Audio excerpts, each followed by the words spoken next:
लोग चर्चा कर रहे थे कॉन्स्टिट्यूशनल डिजाइन में दक्षिण अफ्रीका में किस प्रकार से एक लंबे संघर्ष के बाद रंगभेद की जो नीति थी उसको अंत किया गया और काले लोगों के द्वारा सरकारी तंत्र पर आधिपत्य समर्थन के आधार पर जुटाया गया और उसमें जो राष्ट्रपति वहाँ के हुए उन्होंने स्पष्ट किया कि हमें भूत को भी ध्यान में रखना है और भविष्य को भी ध्यान में रखना है।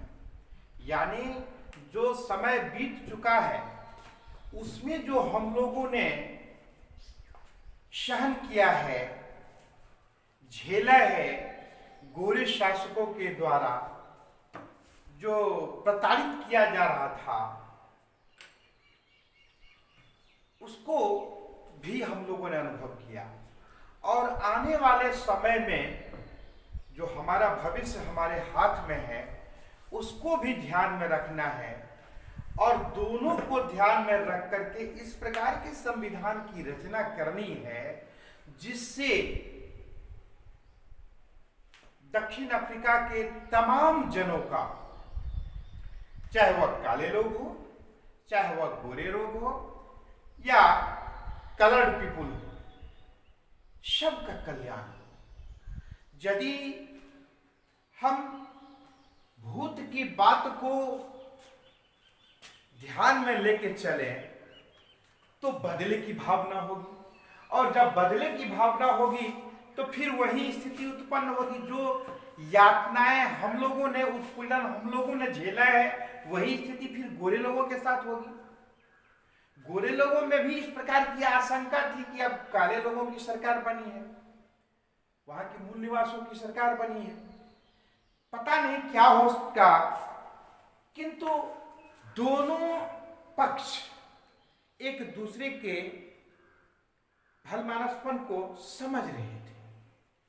इसलिए बेहतर यही होगा कि दोनों के हित को ध्यान में रखते हुए, यानी सभी समुदायों के हित को ध्यान में रखते हुए संविधान का निर्माण किया गया। और चूंकि इसमें सभी समुदाय के लोगों को विशेष अधिकार देकर जो नियम बनाने का कार्य किया, इसीलिए इसको इंद्रधनुषी संविधान के रूप में हम लोग जानते हैं। इंद्रधनुष से तुलना की गई है। ऐसा आकर्षक संविधान, ऐसा आदर्श संविधान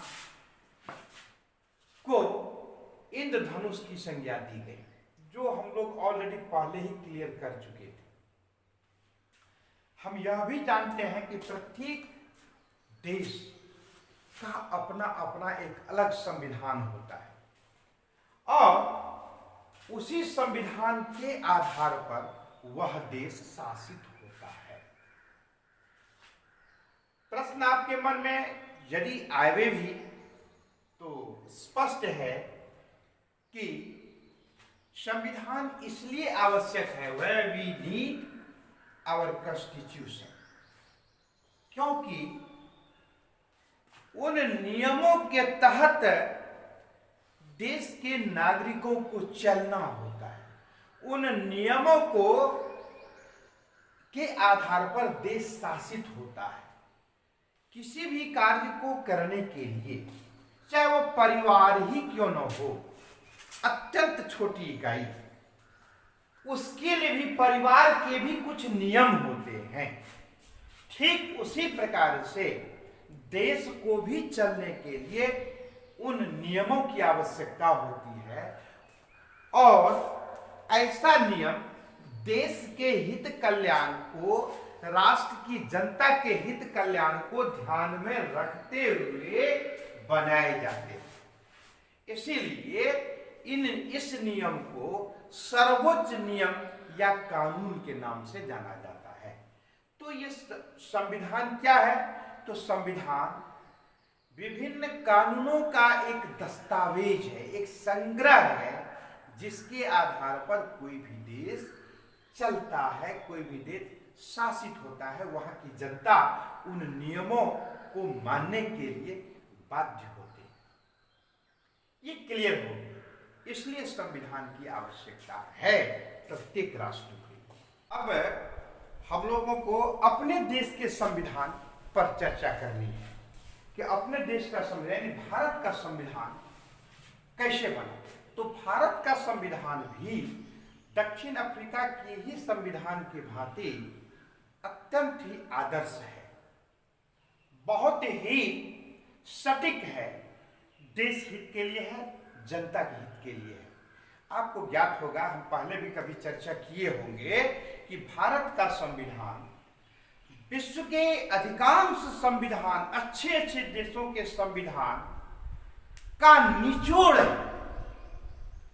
उन निचोड़ों को सुव्यवस्थित तरीके से वेल सिस्टमेटिकली उसको अरेंज करके एक सूत्र में पिरोने का कार्य किया गया। इसलिए भारत का संविधान भी अत्यंत उत्कृष्ट संविधान है और आपको जानकर ये बहुत खुशी होगी कि भारत का संविधान दुनिया का सबसे बड़ा लिखित संविधान भी है। क्लियर? अब क्या है कि हमने अभी अभी कहा है कि दुनिया के बहुत से देशों का संविधान का अध्ययन किया गया संविधान के एक्सपर्टों के द्वारा, कानूनवेत्ताओं के द्वारा। जैसे राष्ट्रपति चुनाव अमेरिका के संविधान से लिया गया, ये मौलिक अधिकार, मौलिक कर्तव्य ये रशिया के सोवियत संघ के संविधान से लिया गया, राज्य का नीति निर्देशक सिद्धांत आयरलैंड के संविधान से लिया गया, संविधान संशोधन की प्रक्रिया अफ्रीका के संविधान से लिया गया, आपात उपवन जर्मनी के संविधान से लिया गया, फिर पार्लियामेंट्री सिस्टम जो है वो ब्रिटेन के, यूनाइटेड किंगडम के संविधान से लिया गया। इसका मतलब होता है कि हमारे देश के एक्सपर्ट ने दुनिया के अधिकांश देशों के संविधान का गहन अध्ययन किया और तत्पश्चात भारत के संविधान को की रचना की, उसका प्रस्तुतिकरण किया। बहुत विचार विमर्श हुआ, बहुत चिंतन हुआ, डिबेट्स हुए, बैठकें हुई और एक लंबे अंतराल पर, यानी आपको ज्ञात होना चाहिए कि इसमें 114 दिन बैठकें चलते रही। आज जितना बहस हुई, चर्चा हुई, विभिन्न बिंदुओं पर विचार विमर्श हुआ, फिर अगले दिन, फिर 2 दिन के बाद, इस प्रकार से लगभग यानी 114 दिन तक बैठकें चलती रही। और इतना ही नहीं, एक केवल डॉक्टर भीमराव अंबेडकर नहीं थे, बहुत बड़े बड़े कानूनवेत्ता थे, विद्वान थे।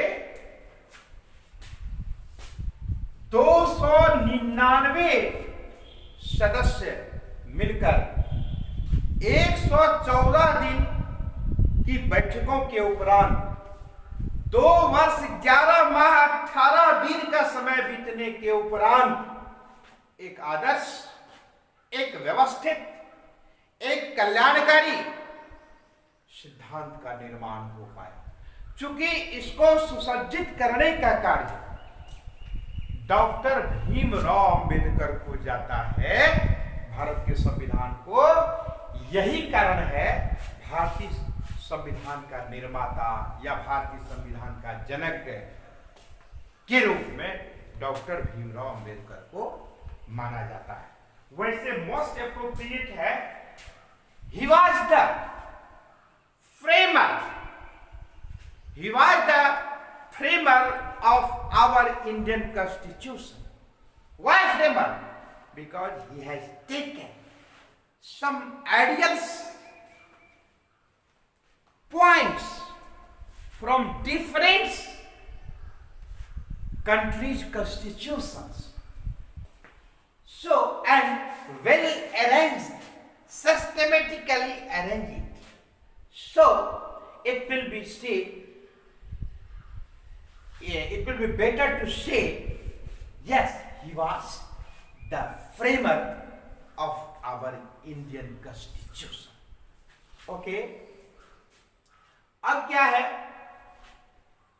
कि यह 26 नवंबर 1949 को बनकर तैयार हुआ, इसको स्वीकार कर लिया गया।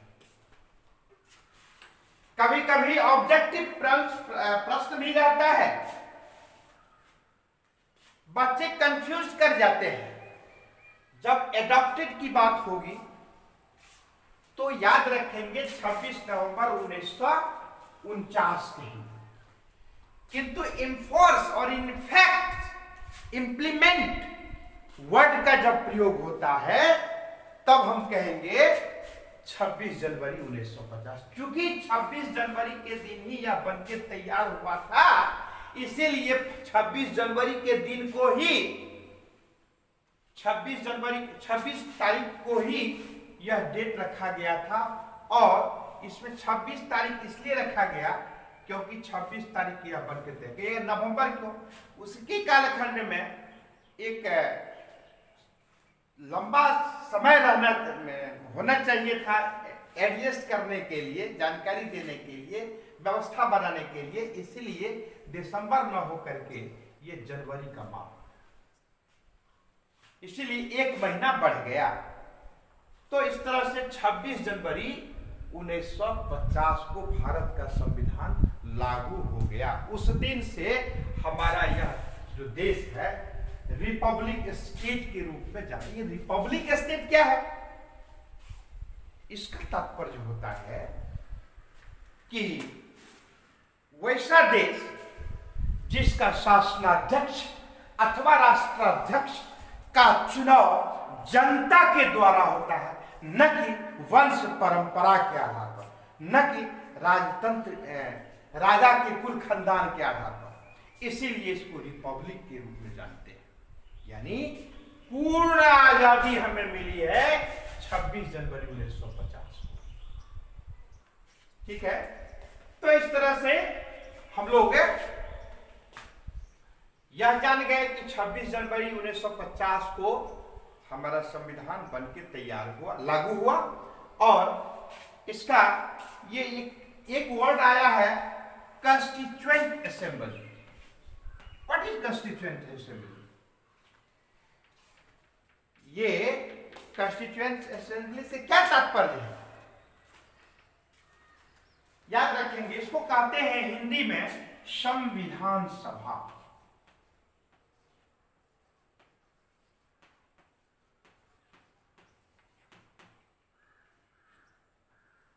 संविधान सभा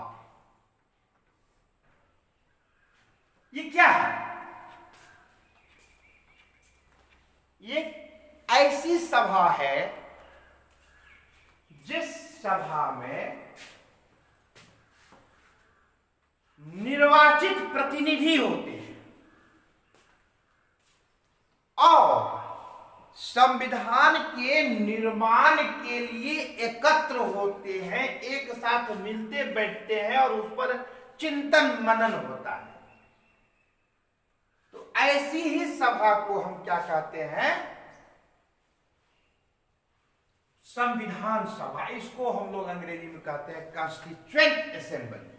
अर्थात यह जो है संविधान सभा, यानी it is an elected, it is an assembly which is making, for the making of the constitution.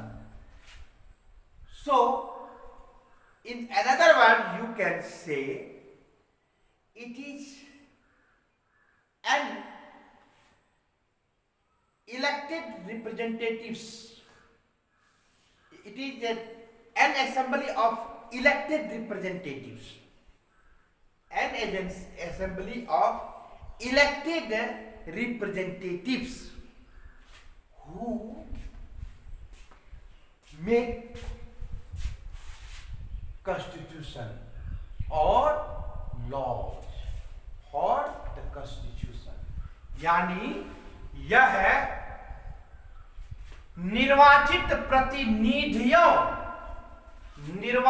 प्रतिनिधियों की ऐसी सभा है, यह निर्वाचित प्रतिनिधियों की ऐसी सभा है जिसके द्वारा संविधान निर्माण होता है। ऐसी ही सभा को संविधान सभा कहते हैं, ऐसी ही सभा को कॉन्स्टिट्यूएंट असेंबली कहते हैं। ये क्लियर हो गया। कब अडॉप्ट किया गया? 26 नवंबर 1949। कब इन्फोर्स हुआ, इंप्लीमेंट हुआ? 26 जनवरी 1950। इसके चेयरमैन जो थे कॉन्स्टिट्यूएंट असेंबली के, he was the chairman of constituent assembly. और ड्राफ्टिंग कमिटी के चेयरमैन कौन बने? डॉक्टर भीमराव अंबेडकर।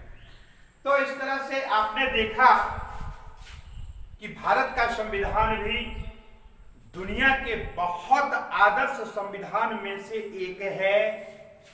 यह क्लियर हो गया।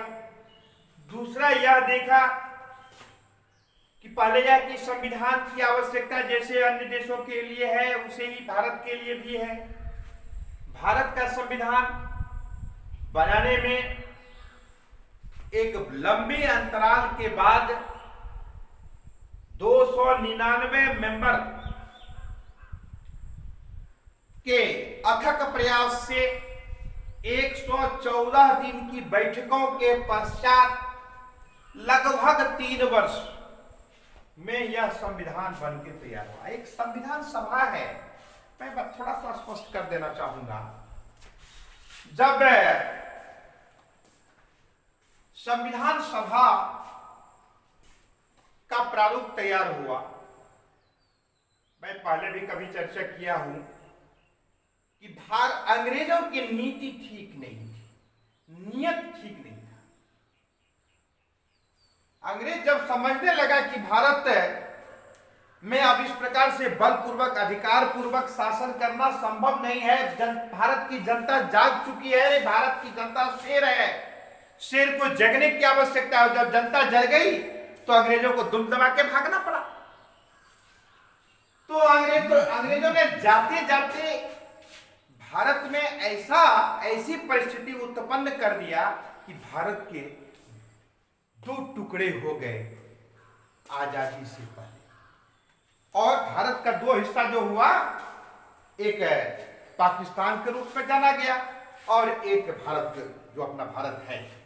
तो इसमें एक और बात है कि भारत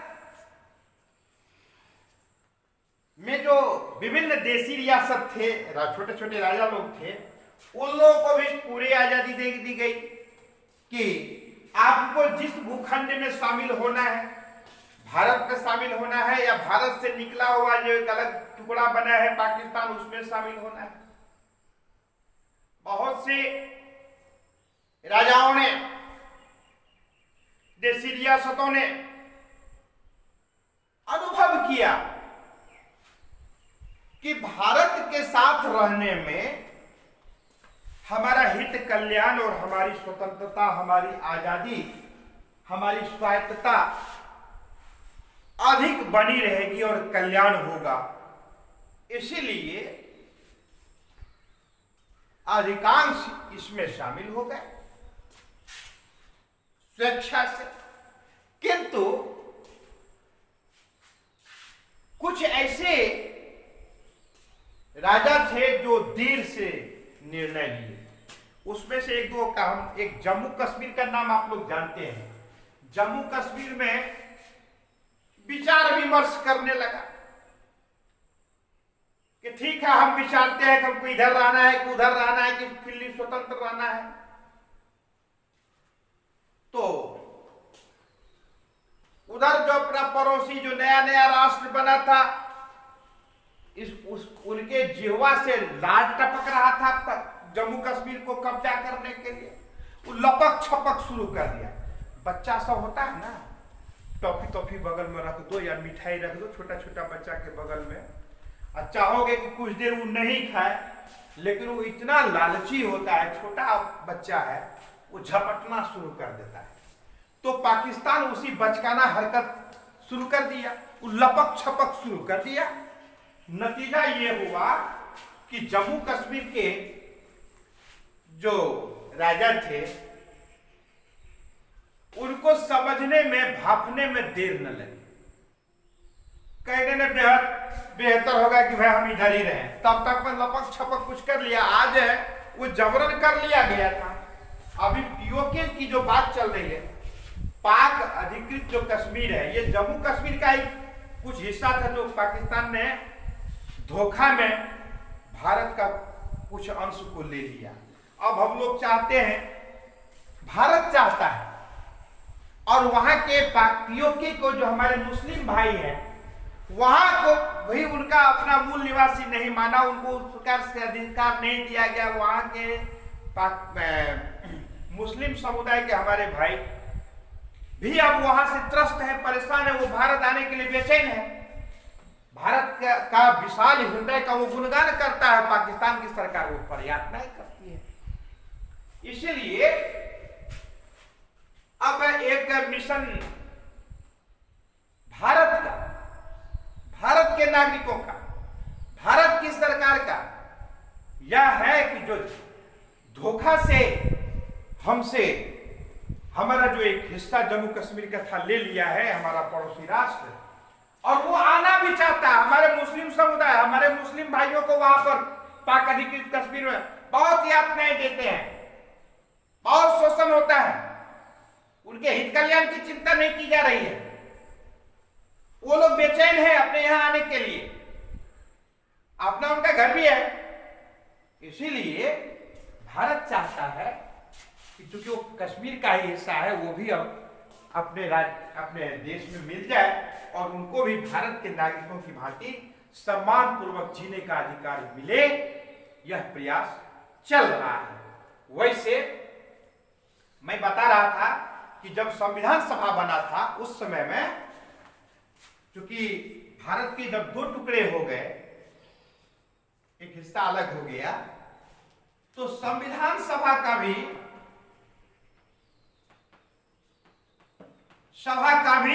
दो हिस्सा हो गया। एक भारत का संविधान सभा, एक पाकिस्तान का संविधान सभा। तो ये भारत के संविधान सभा के बारे में हम लोग तब आगे चर्चा करने लगे। उस प्रकार से नियम बनाया गया, संविधान बना, उसमें विभिन्न एक्सपर्ट का सहयोग हुआ, बहस हुई, सब बात हुई। तो ये भारत का संविधान, इस प्रकार की चर्चा संविधान सभा का जो दो भाग हुआ, मुझे लगा कि इस पर भी थोड़ा सा स्पष्ट कर देना चाहिए अपने बच्चों को। इसमें स्पष्टता से हम लोग अगले दिन चर्चा करेंगे। आज इतना ही, आप लोग इतना कम से कम पढ़ के आइए। फिर भारतीय, what are the features of our Indian constitution, we will have to read carefully, and later on we will discuss something more about this topic number 3, constitutional design. Today is enough. Thanks.